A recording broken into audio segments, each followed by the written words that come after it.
अस्सलाम वालेकुम, मैं हूँ डॉक्टर फराह। मैं ईमान। सैटरडे का दिन, संडे का दिन, 2 दिन ऐसे होते हैं कि इंसान पूरा हफ्ता सोचता है कि आज हमने सुकून करना है।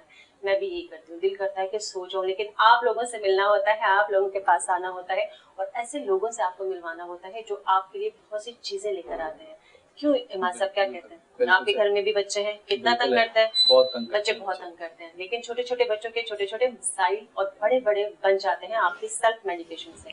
आप छोटे छोटे बच्चों को घर में जो अद्वियात देते हैं वो किस हद तक सही है या गलत है, वो आज के शो में हमारी गेस्ट आपको बताएंगे।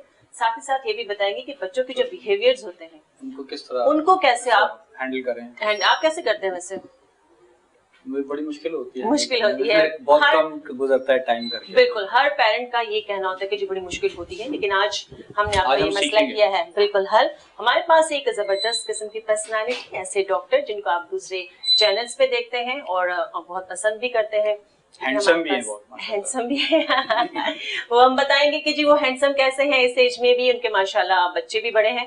तो हमारे साथ मौजूद हैं डॉक्टर इब्राहिम साहब। डॉक्टर इब्राहिम यूसुफ जो है वो वाइस प्रेसिडेंट है, MBBS डॉक्टर हैं। उन्होंने बाहर से भी बहुत सी डिग्री हासिल की है, बहुत कुछ पढ़ा है। साथ ही साथ वो national institute of child health में लेक्चर भी देते हैं और उनको उनके मसाइल भी हल करते हैं। बाकी और मजीद वो क्या क्या है हम उन्हीं की जुबानी बताते हैं। अस्सलाम वालेकुम डॉक्टर साहब। वालेकुम सलाम जी। थैंक यू सो मच, आपने हमें टाइम दिया। आप अटैक करेंगे कि मैं अटैक करूं? नहीं, मैं पहला अटैक में क्या कहते हैं कि डॉक्टर साहब से पहला सवाल कि अपनी खूबसूरती का राज बताएं हमें। सबसे पहले लोगों को बताएं खूबसूरती का राज। पहले तो थैंक यू वेरी मच, आप लोगों ने मुझे इस काबिल समझा कि सीक्रेट ऑफ सक्सेस में बुलाया मुझे और 2 कामयाब लोगों के साथ मैं बैठा हूँ। तो सबसे बड़ी बात यह है कि K21 का थैंक यू कि हमें बुलाते हैं, हमसे बात करते हैं और हमारी चीज़ें लोगों तक पहुँचाते हैं। बेसिकली सबसे इम्पोर्टेंट चीज़ जो आपने मुझे एक बात कही कि खूबसूरती का राज क्या होता है। खूबसूरती का राज एक ही है, खुश रहना, टेंशन फ्री रहना, सोच को, नेगेटिव सोच को ख़त्म करना, पॉजिटिव सोच को ज़्यादा सोचना। ये मेरी एक हैबिट है, नेचर ऑफ हैबिट है और मैं उसी पे फोकस करता हूँ कि पूरे दिन में कितने लोगों को खुश कर सकूं या खुश रहूं, कितने लोगों को पॉजिटिव वे सिखाऊं, नेगेटिव की तरफ से माइनस करूं।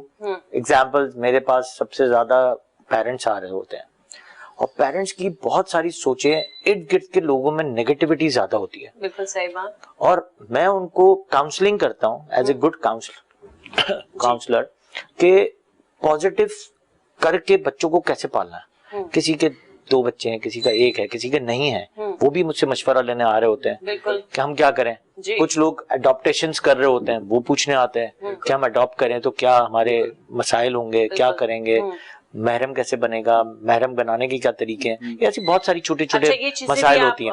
ऑफ कोर्स दूसरा, हम माओ को प्रिपेयर कर रहे होते हैं, तो ये पॉजिटिव थिंकिंग होती है कि पॉजिटिव आप कैसे सुझवाते हो। फिर ससुराल में प्रॉब्लम्स, शौहर के प्रॉब्लम्स, लोग आके डिस्कस कर रहे होते हैं। जैसे कहते हैं ना कि गायनोकोलॉजिस्ट और पीडियाट्रिशियन जो होते हैं वो हमने देखे हैं कि वो मदर ऑफ मदर होते हैं। बिल्कुल। तो उनको, जैसे गायनी के पास भी आप बहुत सारी जो खवातीन होती हैं वो अपनी बातें शेयर कर रही होती हैं, घर की बातें भी, ऐसे पीडियाट्रिक्स वालों के पास भी जो है ना वो पूरी बात खुल के बयान कर रही होती है। तो इसमें खुल के बयान ये कर रही होती है, सबसे ज्यादा वो कॉन्फिडेंट लेवल पे आ रही होती है कि यार हमारे बच्चे का डॉक्टर है। अब जब एक बच्चे का डॉक्टर होता है, फिर दूसरा, तीसरा, चौथा, किसी के 5 होते हैं, किसी के 6 होते हैं, किसी के 2 होते हैं, तो ऑटोमेटिकली आपकी इतनी फ्रेंकनेस हो जाती है कि वो आपको अपने घर वाला समझ रहे होते हैं, घर के फर्द के समझ रहे होते हैं, वो आपसे हर चीज डिस्कस कर लेते हैं। तो आप उनको अपनी हर बात बता रहे होते हो, वो अपनी बात बता रहे होते हो, आपके एग्जांपल्स ले रहे होते हैं कि आप क्या करते हैं। तो ये बहुत इंपॉर्टेंट है कि आप हमेशा अपने आप को खुश रहते हो। आपकी जो खूबसूरती है वो आपके अंदर से होती है, यानी कि पॉजिटिव सोचें, पॉजिटिव बताएं, पॉजिटिव करने के लिए कहा जाए तो आप भी खूबसूरत रहते हैं, आपके पेशेंट भी खूबसूरत रहते हैं। डॉक्टर साहब, आपकी बात को आगे ले जाते हुए, पाकिस्तान पीडियाट्रिशियन एसोसिएशन में भी आप होते हैं, तो मुझे ये बताएं कि आप किस हद तक बच्चों के बिहेवियर की अगर मैं बात करूं, हम उनकी डिजीज या उनके प्रॉब्लम्स पे तो आएंगे, सबसे पहले उनकी बिहेवियर की मैं बात इसलिए करना चाहती हूँ क्योंकि मैं भी क्लिनिक करती हूँ, तो लोगों जब आते हैं मदर्स ये बताती है जी मेरा बच्चा कुछ सुनता नहीं है, जिद्दी बहुत है, खाना नहीं खाता, तो उनके लिए थोड़ा सा मुझे बताइए कैसे कंट्रोल करें। फरा, उसकी सबसे इम्पोर्टेंट बात है कि जो पेरेंट्स है उसका रिलेशनशिप कैसा है, घर का माहौल। अगर घर के माहौल में सुकून नहीं है तो आपको क्या लगता है कि बच्चा आपका क्या सुकून वाला होगा या इरिटेबल होगा? Of course not. तो हम सब माओ को, पेरेंट्स को, इवन दो के फैमिलीज को भी, जैसे माँ आके कहती है मेरी सास को, माँ को नहीं, पेरेंट्स, मैंने पेरेंट्स की बात की, मैं सिर्फ माँ नहीं कही, प्लस साथ में जितने घर वाले हैं। अगर फर्ज करें घर में अगर आप किसी जॉइंट फैमिली है, ज्यादातर हमारे घर आवाम में जॉइंट फैमिली ज्यादा होती है, तो आप जब एक लड़की को घर लेके आ रहे हैं तो आप अगर इसको बेटी बना के जब घर में रखते हैं और उसको बेटी की तरह बिहेवियर करते हैं तो ऑटोमेटिकली जब आपकी रिलेशनशिप अच्छी रहती है, बिल्टअप रहती है, ऑटोमेटिकली आपके बच्चे उसी तरह ट्रांसफर होते हैं। घर में आके शौहर चिक चिक कर रहा है, शौहर को खाना पसंद नहीं है, उसने खाना नहीं खाया, उसने प्लेट आगे कर दी, तो बच्चा क्या दिखेगा? बच्चा भी यही करेगा। सही। सुबह से अगर वालिद ने या वालदा चिक चिक कर रही है या घर में जो दूसरे अफराद हैं वो उनकी आदत है खलिश पैदा करने की, झूठ बोलने की। सबसे इम्पोर्टेंट चीज जो हमारे घरों में होता है वो झूठ होता है, और प्लस साथ में खलिश होती है, इधर की बात उधर की बात, इधर की बैक बाइटिंग सबसे ज्यादा होती है। बच्चा जब सुन रहा होता है, बच्चा अगर आप 2 साल का 3 साल का भी बच्चा है वो बड़ा बाशूर होता है। सर 1 साल का बच्चा इस टाइम वो काम कर रहा है कि आपका, हम अपनी उम्र में शायद 7 साल की एज में वो दिमाग नहीं चलता था जो आज के 1 साल के बच्चे का। ऑफ कोर्स, इसके पीछे भी जरूर बताइए कि क्या वजह है। ऑफ कोर्स, ये मैं आपको बताता हूँ, लेकिन ये इसकी एक जो पहले वाली बात है उसको कंप्लीट करते हैं कि जब तक आपके घर में रिलेशंस अच्छे नहीं बनाएंगे, जब तक आपके बच्चे कभी भी एक अच्छे एग्जाम्पल्स नहीं पैदा कर सकते। अगर आपके लोगों को आपने देखा जो बहुत अच्छे एग्जाम्पल्स हैं दुनिया में, उनके घर में बहुत डिफरेंस है, तो घर पे माहौल में बहुत डिफरेंस आता है। लोग कहते हैं स्कूल में जाके सीख लेगा, school is not education centre. School में एबीसी सिखाई जाती है, स्कूल में एथिक्स, मैनर्स वो सिखाए नहीं जाते, सारी चीजें वो सिखाई जाती है पेरेंट्स से। अगर कई दफा जैसे आपने एक बात कही कि सिर्फ औरत पे, तो औरत पे नहीं है, पूरा घर इसमें इन्वॉल्व होता है, ये इम्पोर्टेंट है। तो ये सारी चीजें हैं जिसको कंक्लूड करके आप बोले कि सबसे इम्पोर्टेंट चीज है कि family oriented person relation develops the child behaviour better. Like हमारे यहाँ अगर ये देखा जाए तो ये इस चीज को ज्यादा नहीं मानते कि जो बच्चे का जो बिहेवियर होता है वो उसके पेरेंट्स में सिर्फ उसके माँ बाप आते हैं, लेकिन पूरा एक खानदान जो ज्वाइंट फैमिली में रहते हैं उनके पूरे बिहेवियर का असर उस बच्चे पे आता है, क्योंकि ये कहा जाता है कि जो आपका सबसे पहला तालीम का आपका अपना घर होता है हर तरीके से। जी मास्टर, आप क्या कहेंगे इस बारे में? यानी बिल्कुल आपकी बात बिल्कुल सही। डॉक्टर साहब एक चीज और पूछनी थी कि जैसे आजकल आपसे पहले पूछा है उन्होंने, आप क्या कहेंगे? मैं तो कह चुका हूँ कि सही कह रही हैं, जो भी उन्होंने कहा। आप भी कुछ बताएं कि आपके इतने बच्चे हैं तो मैनर्स किस तरह सिखाए जाए। देखिए बात ये बड़ा इम्पोर्टेंट होता है कि घर का माहौल इज वेरी इम्पोर्टेंट। घर का माहौल बहुत ज्यादा जरूरी होता है जी आपके बच्चों के बिहेवियर के लिए। दूसरी चीज मैंने सर आपसे ये पूछी थी कि अगर बच्चों के बिहेवियर से हटके हम आते हैं, दूसरी तरफ सेल्फ मेडिकेशन लोग करते हैं, यानी बच्चे के पेट में अब छोटा सा बच्चा, मर्जी की दवाइयां खिलाते हैं ना, छोटा सा बच्चा है, 1-2 महीने का बच्चा है जी। बच्चे अक्सर माए, पुराने जमाने में होता था जी, लंगोट को स्त्री में गर्म किया और पेट पे लगा दिया, इस तरह की बहुत सी टेक्निक्स होती थी, आज भी की जाती है। लेकिन मुझे ये बताएं कि घर में कोई सिरप, कोई चीज, कितने बच्चे को हम मेडिसिन दे सकते हैं?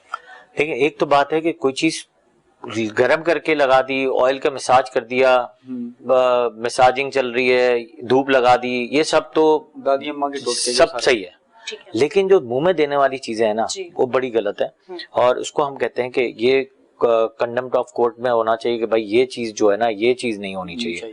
आपको एक बात बताऊं, मेरी क्लिनिक में कितने दफा कॉलिक पेन से बच्चे आ रहे होते हैं जो 2 महीने 3 महीने के बच्चे होते हैं, और 3 वीक्स पे उसका पेन स्टार्ट होता है और 3 मंथ्स तक रहता है। तो नॉर्मली घर में बहुत सारी चीजें इस्तेमाल की जाती है, मुख्तलिफ लोग मुख्तलिफ किस्म की लोग।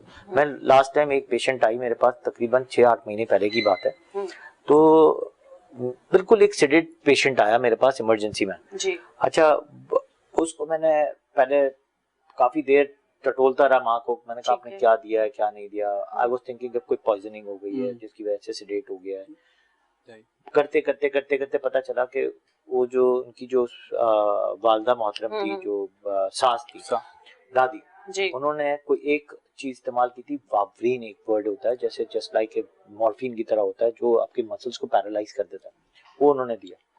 उससे बच्चा सेडेट हो गया और सेडेट होने के बाद काफी देर तक जो है वो 24-48 आवर्स तक सोता रहा। उसकी फिर शुगर लेवल कम हो गई, उसको इंटेंसिव केयर में एडमिट करना पड़ गया, फिर उसको फिट्स भी पड़े उसी गनुदगी में। तो ऐसी बहुत सारी चीजें हैं, जैसे कि बच्चों को अब छोटे जो न्यूबॉर्न्स होते हैं उनको घर में कोई एलर्जी निकली तो एलर्जी की दवाई पिला दी, अब बच्चा पूरा दिन सोता रहा, पता चले कि वो उसको फिट्स भी पड़ गए, शुगर लेवल कम हो गई और उसको बहुत सारे प्रॉब्लम्स और शुरू हो गए। तो ऐसी बहुत सारी चीजें हैं, लो कॉन्स्टिपेशन होती है। मेडिकेशन आप नहीं कर सकते हैं, छोटे बच्चे को बिल्कुल भी नहीं कर सकते, बड़े बच्चों को भी आप नहीं कर सकते हैं, लेकिन आप क्या बच्चों के बारे में जानना चाहेंगे? घर वालों को चाहिए कि जो भी प्रॉब्लम हो वो कहते डॉक्टर से कंसल्ट करें, बैठकर डॉक्टर से पूछे। मेरे घर में भी ऐसा हो जाता है बात कि तबीयत खराब हुई और बेगम साहबा ने खुद से मेडिकेशन कर दी। सही कह रहे हैं आप, ऐसा होता है क्योंकि अक्सर ऐसा होता है कि आपकी सीना जकड़ा हुआ है, बच्चे को सांस नहीं आ रहा, वो बच्चा किसी 6 महीने का भी खासकर हो सकता है, खासकर वो जो ऊपर का दूध होता है जो फीडर वगैरह दिया जाता है उसको प्रॉपर उसको वॉश नहीं होता गर्म पानी में या व्हाटएवर जो उसकी हाइजीन का ख्याल रखा जाना चाहिए वो नहीं होता, जिसकी वजह से कंजेशन और गले का खराब होना, टॉन्सिल्स होना, ये वजूहात होती हैं, उसमें फिर लोग घर में मेडिसिन देते हैं। उसमें आप क्या आजकल क्योंकि कोविड भी है और आपने बहुत से पेशेंट्स को भी देखा, क्योंकि ताहिर मेडिकल सेंटर को ये चलाते हैं, हॉस्पिटल में लोग इनके पास आते हैं, तो वहाँ पे भी मुझे बताएं कि बच्चों को, इतने बड़े बच्चे को आप फिर कैसे घर में ख्याल कर सकते हैं? मैंने आपका फर्क है एक चीज के घर पे ये जो आउटसाइड ट्रीटमेंट जो है ना, पान लगा दिया, गर्म कपड़ा रखा या गार्लिक से धुआं दे दिया, ये सब तो सारी चीजें हैं कि घर के टोटके हैं, okay you can do it. लेकिन कुछ लोग जो मैंने कहा ना कि जो एक्सेस ऑफ मेडिसिन घर में यूज करते हैं, जैसे कि कोई एंटी सेडेटिव मेडिसिन हैं या कहीं से भी ओवर द काउंटर उठा ली और वो पिला दी, जैसे बड़ों के आपने सोचा कि 6 महीने के बच्चों का ऑफ कोर्स जो मेडिकल स्टोर वाले होते हैं वो भी तालीम ज्यादातर मैट्रिक भी नहीं होती है, अंगूठा छाप होते हैं, वो आपको प्रिस्क्राइब कर रहे होते हैं कि ये एंटीबायोटिक ले लो या ये ले लो। कई दफा वो एंटीबायोटिक आपको साइड इफेक्ट्स कर देते हैं, साथ में वो आपको जो एंटी कफ सिरप दे देते हैं, जो एंटी कफ सिरप हम कभी भी 2 साल से पहले बच्चों को नहीं देते, तो लोग दे रहे होते हैं और वाकई में चेंज कर देते हैं, प्रिस्क्रिप्शन चेंज करते हैं, दवाइयां दे देते हैं, दवाइयां खुद से भी लोग उठा रहे थे, यार बच्चे को कंजेशन हो गई है वो फार्मेसी से उठा लेते हैं, ओवर द काउंटर उठा लेते हैं, या नहीं करना चाहिए, ऑफ कोर्स नहीं करना चाहिए। देखिए एक डॉक्टर आपके पास बैठा हुआ है, चाहे वो सस्ता हो या महंगा हो, आपकी जहाँ जेब बर्दाश्त करती है उस डॉक्टर पे जरूर जाए जो डॉक्टर हो, अताई डॉक्टर नहीं। हमारे यहाँ 40% 50% जो डॉक्टर्स हैं वो अताई डॉक्टर्स हैं, बिल्कुल, जिनकी कोई क्वालिफिकेशन नहीं है, वो बस एक्सपीरियंस के बेस पे बैठ गए और वो आपकी क्लिनिक चला रहे होते हैं।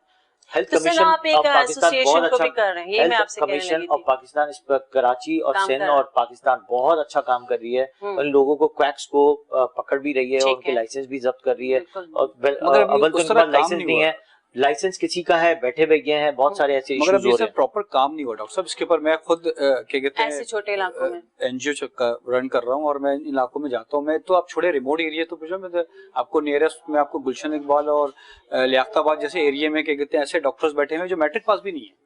इसकी एक ये भी चीज, इसके बाद मैं आपसे एक और सवाल भी पूछूंगी, इसकी एक जस्टिफिकेशन दूं। देखो एक बात बताऊं कि हमारे यहाँ ट्रांसपोर्टेशन जब खत्म नहीं हो सकती, जब एक ट्रांसपोर्टेशन का दौर आता है कि ट्रांसपोर्टेशन हम अच्छा करने की कोशिश करते हैं, ट्रेन्स को ऑन करना चाहते हैं, बसेस को ऑन करना चाहते हैं, तो जो ट्रांसपोर्टेशन का जो माफिया है वो तक सही नहीं होना देता, लैंड माफिया में सही नहीं होने देता, तो ये भी एक माफिया है जिसमें एक बहुत बड़ी लोगों की इन्वॉल्वमेंट होती है। अब आपकी इन्वॉल्वमेंट तो होती है, लेकिन वो जो लोग होते हैं वो एक तरह से बदमाश होते हैं और वो बहुत सारे इश्यूज बना देते हैं जब आपके लोग जाते हैं उन पे अटैक करने के लिए और उनको मना करने के लिए कि आप ये नहीं करें। इवन दो कि कई दफा तो मोहल्ले वालों की इन्वॉल्वमेंट हो जाती है कि उनको नहीं हटाना। तो ये बहुत चीजें हैं जो इस पे हमारे पास इश्यूज हैं, लेकिन देखिए हेल्थ कमिशन काम कर रही है, लेकिन उनको काम करने दें, काम करने दें, काम नहीं वो भी काम करें। लेकिन सर मुझे ये लगता है कि कहीं ना कहीं वो डॉक्टर्स जिनकी फीसें इतनी ज्यादा है और जो लोग अफोर्ड नहीं कर सकते, जिनकी रोज की 100-200 रुपए की इनकम होती है, ठेलों से कमाते हैं, वो ऐसे डॉक्टर्स के पास नहीं जा सकते। यहाँ कहीं ना कहीं डॉक्टर भी तो उनके साथ जाती नहीं कर रहे। ऑफ कोर्स होता है। देखो मैं आपको वो बात फिर बताऊं, ऐसे लोगों के पास जाने के लिए मजबूर हो जाते हैं जो कि अताई फरहत डॉक्टर्स देखें, होते हैं। आपको बहुत बात बताऊं, हमारे हॉस्पिटल की बात बताऊं, ताहिर मेडिकल सेंटर की एक बहुत अच्छी चीज है, वी वर्क विद सलामी।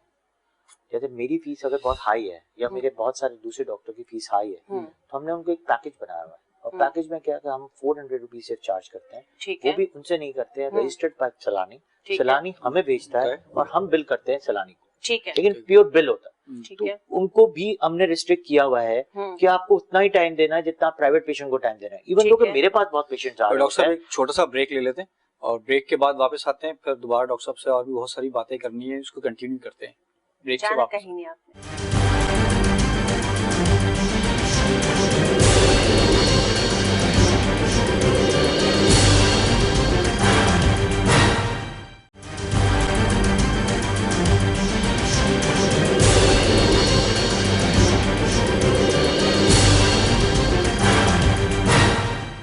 डॉक्टर साहब से क्या कहते हैं, वो आप कंटिन्यू करते हैं कि आप बता रहे थे कि सलानी आपको, तो सैलानी से हमारी फीसेस की एक एमओयू साइन हुआ हुआ है, जिससे हमने एक रिस्ट्रिक्ट किया हुआ है हमारे जितने भी कंसल्टेंट है, इवन दो के मैं एक वाइस प्रेसिडेंट होके, या मेरी मदर है, she is a gynaecologist, she is president of Tahir medical centre, but still we look forward के उन पेशेंट्स की गायनी की डिलीवरी है या ऑपरेशन का पैकेज है, वो हम सैलानी से चार्ज करते हैं, बहुत नॉमिनल चार्जेस होता है। देखिए आप जिस तरह बात कर रही है कि लोग डॉक्टर करते हैं, लेकिन डॉक्टर अच्छा भी काम कर रहे होते हैं। कुछ लोग हमारे पास आते हैं, कहते हैं हम फीस नहीं देते, तो वी डोंट चार्ज है, हम उनको बहुत लो पैकेज में चार्ज कर रहे होते हैं, या जो हॉस्पिटल का खर्चात होते हैं सिर्फ वही चार्ज कर रहे होते हैं। तो स्टिल लोग अच्छे भी हैं तो बुरे भी हैं, ऐसा नहीं है कि नहीं है। डॉक्टर जैसे अगर आप देखें कि आलमगीर वेलफेयर है, अगर आप वहाँ पे जाएं तो वहाँ पे अच्छे डॉक्टर्स बैठे हुए हैं। सैलानी में अगर सर आप जितने भी एनजीओस का जितने भी एसोसिएशन काम कर रही है, उनको वो कराची के हद तक काफी काम कर रहे हैं और करते हैं, और जरूरी नहीं कि हर जगह उनकी अप्रोच है। जैसे हम गांव देहात की बात करते हैं, उनके पास तो इतनी नॉलेज ही नहीं है, उनको तो पता ही नहीं हमने करना क्या है, और ज्यादातर ऐसे ही मासूम आवाम के साथ खेला जा रहा है। तो ऐसे लोग, वो लोग तो मजबूर हैं, उनको तो नहीं पता कि ये क्वालिफाइड डॉक्टर है या नहीं।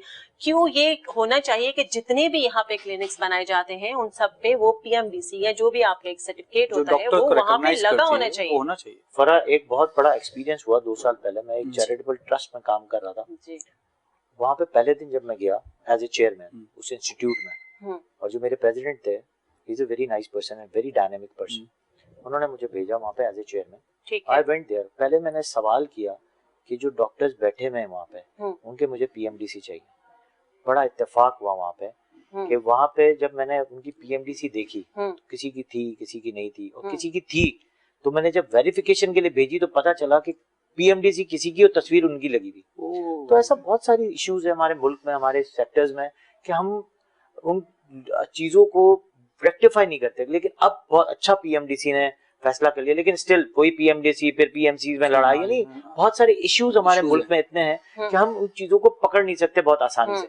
लेकिन स्टिल पीएमडीसी का लाइसेंस नंबर डालो, अब तो सामने रजिस्टर्ड, आप किसी को भी आप उसी वक्त पकड़ सकते हैं कि उसकी क्वालिफिकेशन क्या है। एक पढ़ा लिखा इंसान तो ये कर सकता है। मैं फिर वही आपसे बात करूंगी क्योंकि आप इन चीजों को देखते हैं, आप के रिसोर्सेज ऐसे हैं कि गवर्नमेंट तक भी आवाज जाती है। तो वो लोग जो मासूम लोग हैं जो ये चीजें नहीं जानते हैं, उनको नहीं पता कि हमने कंप्यूटर कैसे ऑन करना है, उनको कैसे पता चले कि हम सही डॉक्टर के पास जा रहे हैं या हम गलत डॉक्टर के पास जा रहे हैं, या हमें कैसे जाना चाहिए। इससे ये अवेयरनेस तो आप लोगों को बढ़ानी चाहिए गाँव गाँव जाके। इसके ऊपर आप क्या बात करें? आपने ये जो चैनल पे जो प्रोग्राम स्टार्ट किया है, हर जैसे लोगों को बुलाना शुरू किया है जी, तो इसमें तो सबसे क्रेडिबिलिटी आप लोगों की है, और ये सवाल आप उठाते हैं तो इम्पोर्टेंट तो यही है कि ये लोग जो आवाम देख रही है उनको ये आप सिखा रहे हैं कि आपको किस तरह उनको कैसे पकड़ना है, उनको कैसे जज करना है, उनकी क्वालिफिकेशन क्या है। आप जब पूछेंगे, जब मेरे पास वैक्सीन के लिए आते हैं तो मेरा एक स्क्वेजल है कि मैं एक अगर चार्ज कर रहा हूँ तो मैं उनके इंजेक्शन से स्टिकर उतारता हूँ, स्टिकर में उधर पुट करता हूँ। अगर हम कोई आरएचडी मदर की इंजेक्शन लगा रहे होते हैं जो 7,000 रुपए का इंजेक्शन होता है, तो हम हमारे एक हॉस्पिटल का प्रोटोकॉल है, हम उसका स्टिकर उतारते हैं, फाइल पे लगा देते हैं। ठीक है। हम जो महंगे वाले एंटीबायोटिक्स होती हैं उसके वाइल सेव कर लेते हैं कि वो चीजों को हम उनको गाइड कर रहे होते हैं, पेशेंट्स को सिखा देते हैं। तो मेरे पेशेंट्स तो इसी तरह सीख रहे होता हूँ, मैं एक एज ए ट्रेनर डॉक्टर भी उनको सिखा रहा होता हूँ कि कैसे दूसरे डॉक्टर के पास जाके आप कोई सवाल करना है। एक जरूरी आम नहीं हो तो आदमी मेरे पास आपका आएगा। शो देख रहा है और हाँ। अगर वो बच्चों को वैक्सीन के लिए जा रहा है, जैसे छोटी उम्र से बच्चों को हम लगवाते हैं, 1.25 महीने में शायद पहली उसकी वैक्सीन लगती है, बिल्कुल होती वो कितनी जरूरी है कि लगवाना चाहिए, यानी ये भी बताएं, और आपको उसकी पहचान किस तरह? असली डॉक्टर की क्या कैसे पहचान पहचान? है, असली घी की जिस तरह हम कहते थे, अब असली डॉक्टर की हम बात करें, क्या पहचान है, ये भी थोड़ा सा बताइए। वैक्सीन्स की 2-3 किस्म की पहचान है। एक तो salute to government of Pakistan जो ईपीआई सेंटर्स चला रही है और जी। करोड़ों बच्चों को वैक्सीन वैक्सीन लग फ्री रही ऑफ है। कॉस्ट लगती है। जी। और सबसे इम्पोर्टेंट ये है कि जितने मुल्क में जी। सबसे हमारा पाकिस्तान सबसे आगे है हम्म। जिसमें निमोनिया की वैक्सीन, रोटा वायरस की vaccine hmm. Is free of cost. बिल्कुल। दुनिया में कहीं भी नहीं है। दुनिया में सिर्फ 6 वैक्सीन फ्री होती हैं जो 1.5 महीने, 2.5 महीने और 3.5 महीने पे होती है। उसमें पहले सिर्फ डीटीपी होती थी, अब निमोनिया और रोटा वायरस भी उसमें शामिल है। ठीक है। इवन दो क्या मेनिंजाइटिस भी उसमें शामिल होने जा रही है। ठीक है। और ये वाहिद मुल्क है पाकिस्तान जिसमें हुकूमत पूरा पाकिस्तान जी। उसमें इन्वॉल्व होके हमारा पाकिस्तान पीडियाट्रिक एसोसिएशन ने बहुत फाइट करके वो वैक्सीन इनमें एनरोल कराई है। ठीक है। तो इसमें हमारी निमोनिया और डायरिया की वैक्सीन जब शामिल हुई है तो हमारे डायरिया और निमोनिया के केसेस बहुत कम हुए। सेकेंडली अच्छा। जब प्राइवेट डॉक्टर के पास जाते हैं और वो आप ईपीआई की वैक्सीन लगा रहे होते हैं जी। तो आप उनसे सवाल करें कि आप ये क्यों वैक्सीन लगा रहे हैं, सही। ठीक और है। वो भी चार्जेस के साथ। कुछ ठीक लोग है। लगा रहे होते हैं। हम्म। अब उसी में वही बात है कि अच्छा डॉक्टर, अच्छा ब्रांड, अच्छे लोग के पास ये वैक्सीन नहीं मिलेंगे, हमेशा हाई ब्रांड वैक्सीन मिलेगी। ठीक है। जैसे मैंने आपको बताया जी। वैक्सीन हम लेते हैं, हम स्टिकर उसकी फाइल पे लगा देते हैं हम्म। कि आपके जो भी ब्रांड है उसके जो रेज नंबर है, बैज नंबर आप देखें और उस पर आप सेलेक्ट कर लें कि कौन सा आपने वैक्सीन यूज किए करवाया ठीक है। डॉक्टर से। सही है। तो ये पहचान है इसमें। हम्म। ईपीआई के वैक्सीन के अलग टैग्स होते हैं, जो इम्पोर्टेड वैक्सीन होती है उसके अलग टैग्स होते हैं। हम्म।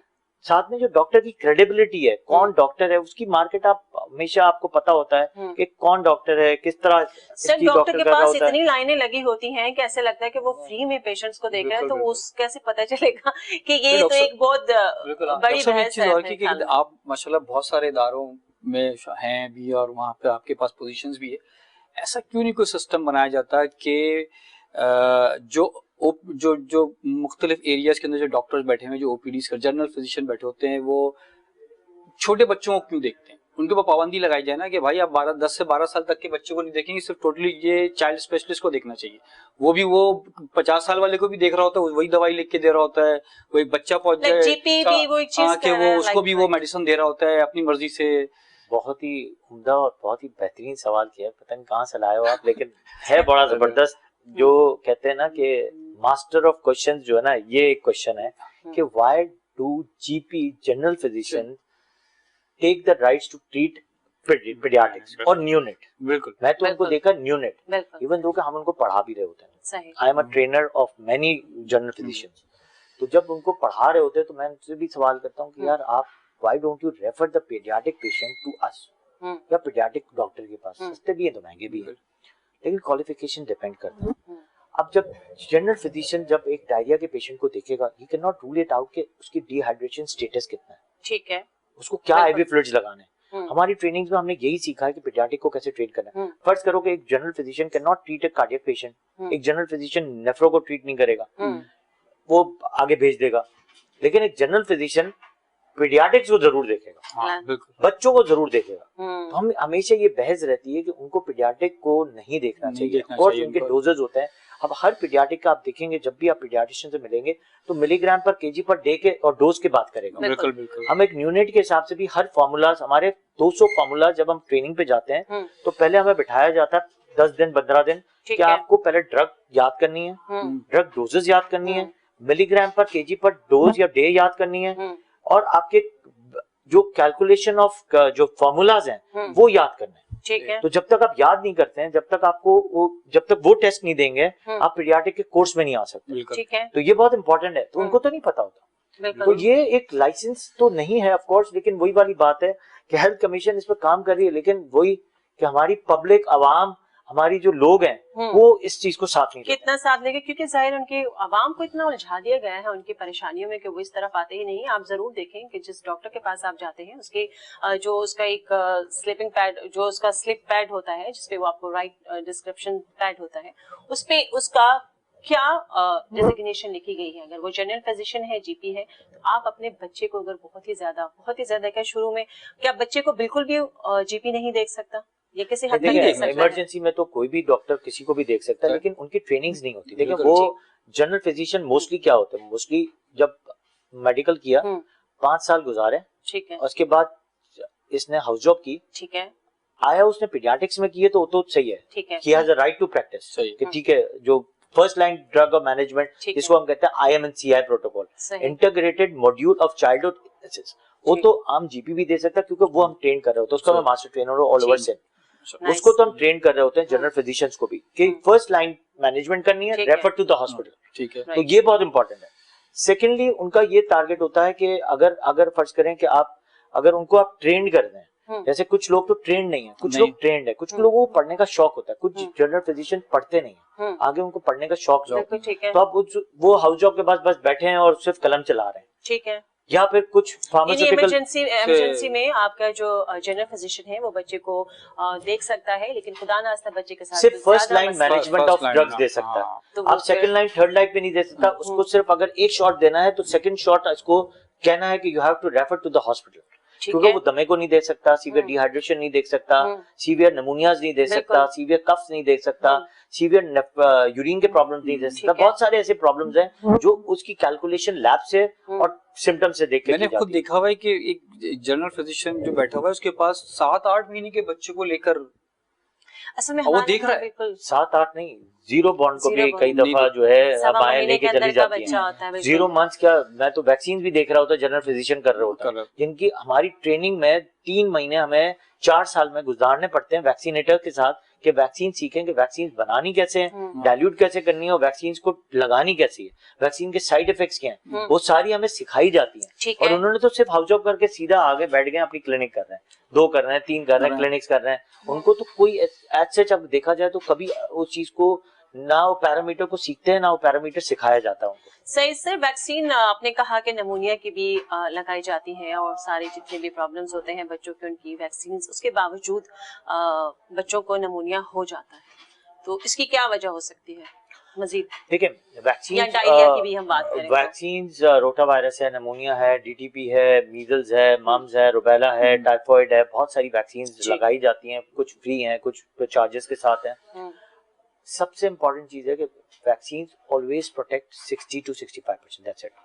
राइट, प्लस साथ में अब अगर देखा जाए वेस्टर्न और ईस्टर्न कंट्रीज को थोड़ा सा कंपेयर कर लेते हैं। ठीक है, वेस्टर्न कंट्रीज में एक बहुत अच्छा इशू ये है कि वो एक चीजों को ट्रेन करते हैं, बचपन से एक आदमी ट्रेन होता है, ठीक है, वो पेरेंट एज ए पेरेंट सही। भी ट्रेन हो रहा होता है, एज ए पीडियाट्रिक भी ट्रेन हो रहा होता है, बहुत सारी चीजें ट्रेन हो रही होती हैं। ठीक है, वैक्सीन वेस्टर्न में जब लगती हैं तो उसकी प्रोटेक्शन बढ़ती है क्योंकि वहां पे आवाम कम है, लोगों की इंटरेक्शन कम है, ठीक है, प्लस साथ में जब उनको वायरल फ्लू या कुछ होता है तो they separate their selves in the room, ठीक they है, do not interact with their children, they do not interact with the environment, office नहीं जाएंगे, स्कूल में छुट्टी हो जाएगी, राइट, तो they have to stay at the home, और ज्यादातर they have to stay at the room, इनको ये सिखाया जाता है, this is things.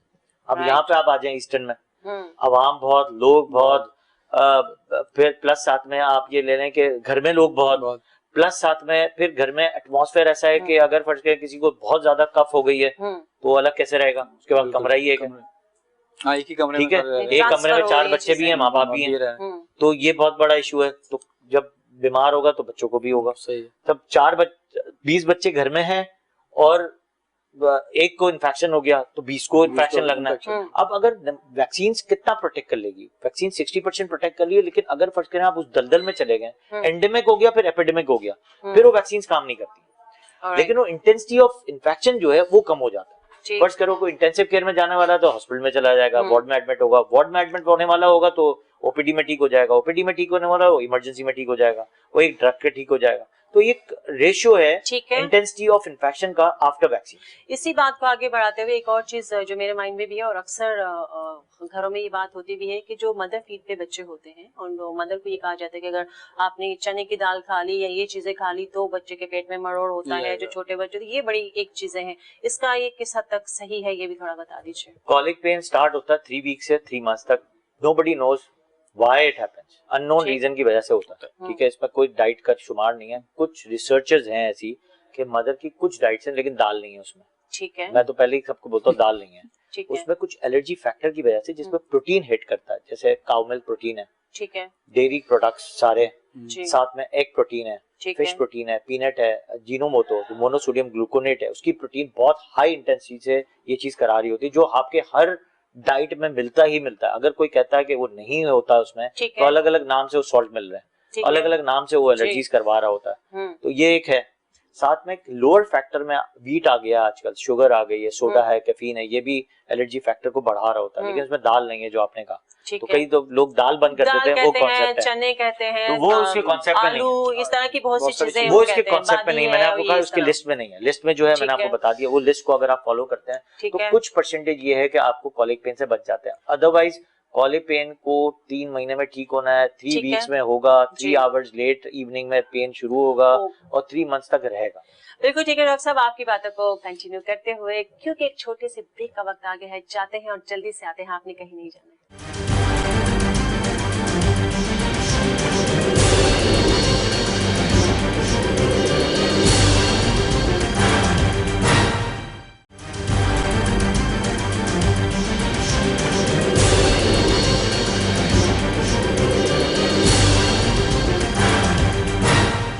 Welcome back. Doctor साहब से बहुत सारी बातें चल रही हैं और जो कंटिन्यू करते हैं बिल्कुल बहुत सी चीजें आपको एक बताई दो- जा रही हैं, लेकिन इसके साथ साथ डॉक्टर साहब से इनके पर्सनल चीजें भी कुछ पैसे क्योंकि हमारे प्रोग्राम का नाम है हाँ, secret Secret of of Success। Success. तो सर आपके जो सीक्रेट्स हैं वो क्या क्या हैं आपकी? जैसे कि आपने शुरू में बताया कि जी खूबसूरत रहने के लिए आपको अंदर से खूबसूरत होना ऑफ चाहिए, कोर्स इसी तरह कामयाबी, माशाल्लाह आज आप एक मुकाम पे बैठे हैं, तो क्या आपने प्रॉब्लम्स फेस की, क्या क्या चीजें पार करके आप यहाँ यहाँ तक तक पहुंचे? पहुंचे आप। पार करके तो सबसे इम्पोर्टेंट चीज होती है कि आपके पेरेंट्स कितने आपको सपोर्टिव हैं। ठीक है और my parents are my mentor, और उन्होंने दोनों अल्हम्दुलिल्लाह my father expired 2 years back, but he was my hero, still he is my hero, still मैं इनको फॉलो करता हूँ। और वो भी एक सक्सेसफुल जनरल फिजिशियन थे, और माशाल्लाह। My mother is still a gynaecologist, और she is very successful lady, hmm, और very powerful lady, very impressive lady. Hmm. तो उनको मैं लेके बहुत अपने आप को चल रहा होता हूँ। Hurdles of course her field में आते हैं, हम्म, और जब मैंने अपने क्लास 8 से सुना तो एक ख्वाब था कि मेडिकल कॉलेज में जाना है, क्योंकि पेरेंट्स को देखता था, पेरेंट्स बिल्कुल। वर डॉक्टर्स, बहुत पैशनेट डॉक्टर्स। तो एक इंसान को अंदर से एक फीलिंग होती है कि यार आई वांट टू बिकम, जिस तरह शुरू में हमने बात की थी कि घर का माहौल जो है वो ऑफ आपका कोर्स, तो I want to become Behavior successful doctor. Hmm, और वो एक मेरा मोटो था कि बिलो द एज, सबसे इम्पोर्टेंट चीज होती है बिलो द एज, हम्म, आप कितना सक्सेसफुल होते हो, उसके ठीक। लिए आप कितने अपने स्टेप्स को कितने आगे बढ़ाते हैं। सही, तो स्टेप्स आगे बढ़ने के लिए इसको कहते हैं डेस्टिनी। एक तो Right. डेस्टिनी आपका बहुत काम कर रहा होता है, हम्म। साथ में हार्ड वर्किंग, हम्म, साथ में ट्रुथ फैक्टर ऑफ लाइफ। सही। आपको सबसे इम्पोर्टेंट जिंदगी में लोगों की हेल्प करना, और साथ में झूठ नहीं बोलना। ठीक है, ये मैंने बहुत किया है कि लोगों को साथ बहुत दिया है, हम्म, लोगों की हर्डल्स को निकाली हैं, हम्म, और लोगों के काम बहुत आया हूं। ठीक है, तो अल्लाह ताला ने एक मुकाम ये दिया है कि इस एज में, हम्म, और मैंने नहीं देखा कि इस एज में इतना कोई लोग किसी हॉस्पिटल के वाइस प्रेसिडेंट होते हैं या इतने पीडियाट्रिक्स में काम कर रहे होते हैं। ये कम एज है या ज्यादा एज है इसके लिए? कम एज है, कम एज है। तो अल्हम्दुलिल्लाह मैंने कहा ना कि पेरेंट्स का जी। काउंटिंग सबसे ज्यादा होती है। ठीक है, उनको आप जब फॉलो करते हैं तो उसके आपके हर्डल्स तो आते हैं, नुकसान भी कर रहे होते हो, स्टेप्स भी गलत होते हैं, सही। लेकिन वो आपको स्टेप से निकाल रहे होते हैं ठीक। जब आप उनकी बात सुनते हैं। ठीक है, कई बच्चों का सबसे इम्पोर्टेंट आपको एक बात बताऊं, जो उस एज में जब आप डिसीजन ले रहे होते हो, हम्म, तो माँ बाप का भी डिसीजन ये होता है यार बच्चा कुछ भी पढ़ ले, ठीक है, कुछ भी कर ले। हम्म, बच्चा 8 class 9 class 10 class first year second year में hmm, he has no powers of decision. सही। आप अगर वेस्टर्न पे जाए ना, तो वेस्टर्न में जो बच्चे पल रहे होते हैं, हम्म, आप देखें वो अपनी फील्ड को बहुत चेंज कर रहे Change होते हैं। कर अगर रहे आपके हैं, रिश्तेदार होंगे, आपके रिश्तेदार बाहर बिल्कुल। देखें, आप हर साल देखेंगे उनके अपनी इनकी फील्ड ही चेंज हो जाती है, क्योंकि वो फोकस नहीं होता। फोकस कराने वालों में सबसे ये बैकग्राउंड जो है ना, वो है पेरेंट्स का, कि आप ठीक है। पढ़ाते कैसे हो, हम्म, तो आप पढ़ाते कैसे हो, आपकी अपॉर्चुनिटी कैसी है, आपको उस काउंटिंग में कैसे लेके जाते हो। तो आपके ठीक है। वही मैंने आपको कहा, घर का जी। माहौल इज वेरी इंपॉर्टेंट। हर्डल्स आए, क्लास 8 तक I was not a good student, सच बात ठीक है, है। तो my parents used to teach me a lot कि तुम्हें कैसे पढ़ क्या पढ़ना है, कैसे पढ़ना है, ठीक कैसे है। आगे बढ़ना है। सही। मेरे मदर फादर वाज, तो ये दोनों जीनियस है। स्टिल माय मदर यानी इज कि वेरी आपकी जीनियस कामयाबी के पीछे के राज खासकर आपके पेरेंट्स हैं। Of course. फिर आगे जब जाते हैं तो आप जाएं तो जब मैं फर्स्ट ईयर में गया तो मेरी एक ड्रीम था कि मुझे मेडिकल कॉलेज में किस ठीक तरह है, जाना है। तो उसकी सही। परसेंटेज उस जमाने में जब हमारे उसमें होती थी, परसेंटेज काउंट करती थी कि मेरिट पे आपको क्या आना है, बिल्कुल। मेरिट पे आपको सबसे बेस्ट यूनिवर्सिटी बिल्कुल। चाहिए। तो मैं डाउ में एडमिशन मिला, हम्म, तो वो दैट वाज माय ग्रेट, कहते हैं ना कि एक हैप्पीनेस थी उस वक्त कि मुझे डाउ में एडमिशन मिल गया। और फिर इसके बाद मैं मेडिकल कॉलेज गया। मेडिकल कॉलेज में फिर मैं अच्छा स्टूडेंट बना।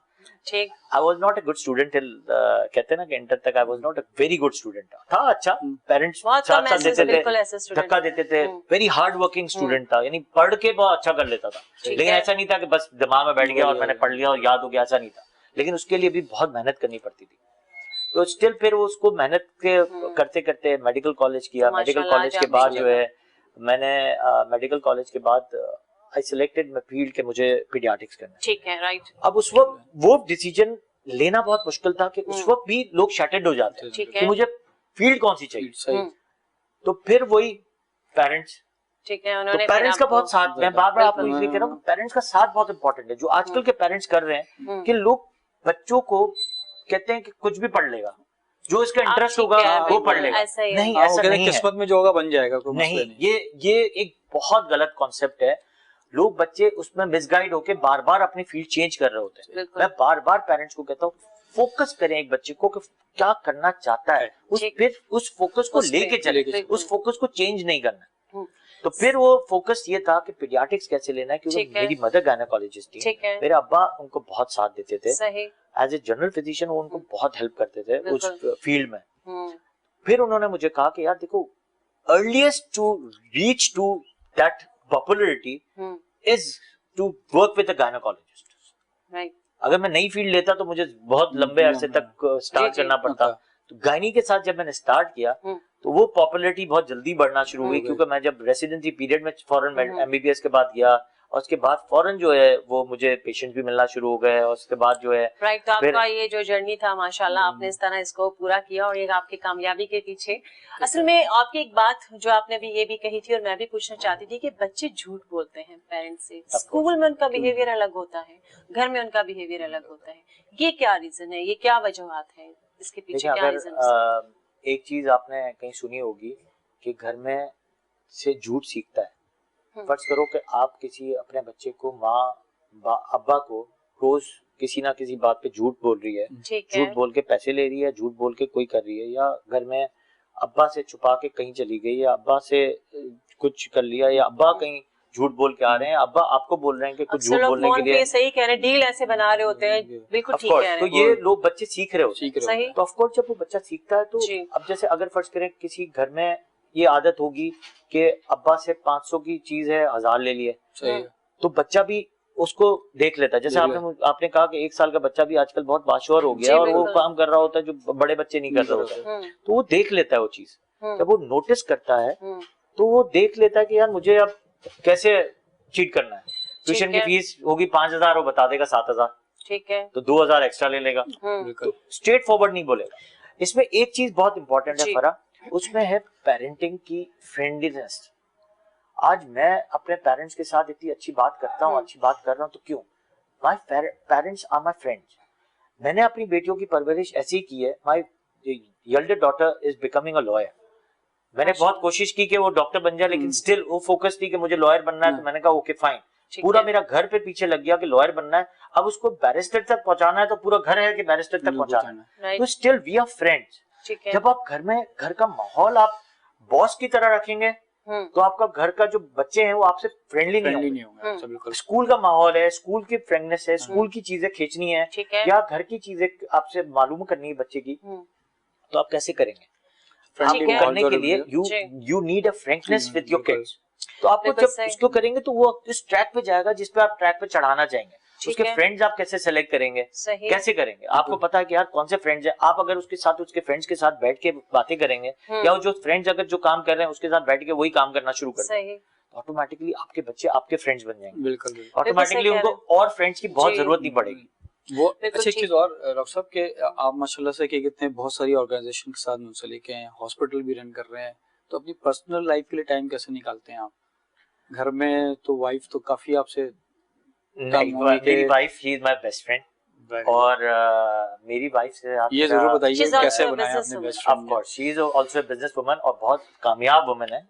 मेरे घर में, हमारे घर में सारी वुमेन्स काम करती हैं, ठीक है। और इसमें से मेरी वाइफ भी she has done a MBA और टेक्सटाइल डिजाइनिंग में एमबीए किया हुआ है, और she is a very cooperative woman कहते हैं ना, क्योंकि जब मेरी शादी हुई इसके बाद, मेरी बेटी के बाद आई जॉइंड, मेरी शादी बहुत अर्ली एज में हो गई, और मेरी बेटी इज 20 इयर्स ओल्ड, तो आप सोच सकते हैं कि मेरी शादी कब हुई, तो इट बीन 22 इयर्स, और she is very compromising woman.